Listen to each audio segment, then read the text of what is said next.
ते अमेरिकेचे जे बेस आहेत त्या भागातले, बरोबर. हो. त्या बेसेसवरती ते हल्ला करतायत. आणि एक खोटा प्रचार अमेरिकेने सुरू केला आहे की जी विमानं पडली हो. कुवेतमध्ये, हां, कुवेतमध्ये, कुवेत.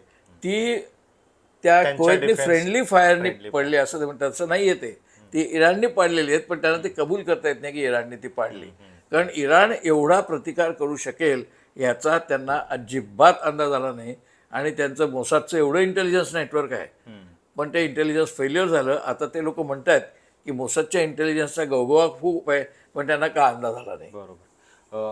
पण ही गोष्ट सरप्राइझिंग नाही आहे का, म्हणजे की पहिल्या 24 तासामध्येच खामेनींचा मृत्यू होतो आणि त्याच्यानंतर सुद्धा इतक्या चिवटपणे इराण झुंज देते, हे अपेक्षित होतं म्हणजे होतं, काय?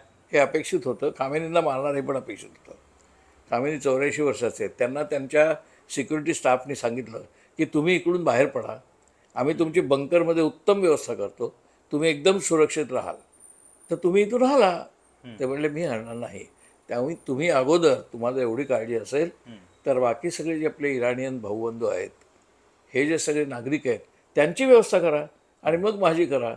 त्यांच्यावरती बॉम्बिंग होणार आहे, ते मरणारच आहेत, मग मी मेलो तर काय बिघडलं. म्हणून त्यांनी एक प्रकारे ते शहीद व्हायचं ठरवलं आणि ते मरण पावले. त्यामुळे ते वाचवायला, स्वतःचा जीव वाचवायला तिथे गेले नाहीत. ह्याचा परिणामही लोकांच्या मनावर खूप झालेला आहे की त्यांना शक्य होतं हेड ऑफ द स्टेट म्हणून स्वतःचा जीव वाचवणं, पण त्याचे कुटुंब त्याच्यात गेलं. पण ते लढले म्हणण्यापेक्षा शहीद झाले.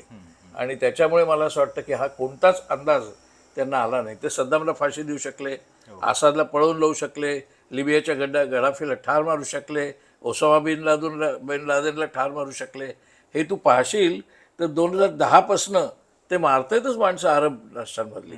अराफतला पण त्यांनीच ठार मारला असा आरोप आहेच.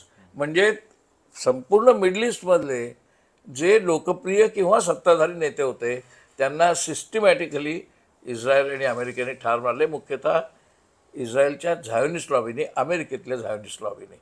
त्याच्यामुळे त्यांना आता इराण करायचा होता. तर Iran prove to be a tougher candidate. आणि त्याच्यामुळे आत्ता त्यांची पंचायत झाली की आता त्यांना काही करताच येत नाही आहे. त्यामुळे जर बातम्या पाहायच्या झाल्या आंतरराष्ट्रीय, तर नुसतं ह्या बघून चालत नाही. आता ह्यांच्याकडे वेपन्स कुठून येणार इराणकडे? ते एवढे काही श्रीमंत नाही आहेत.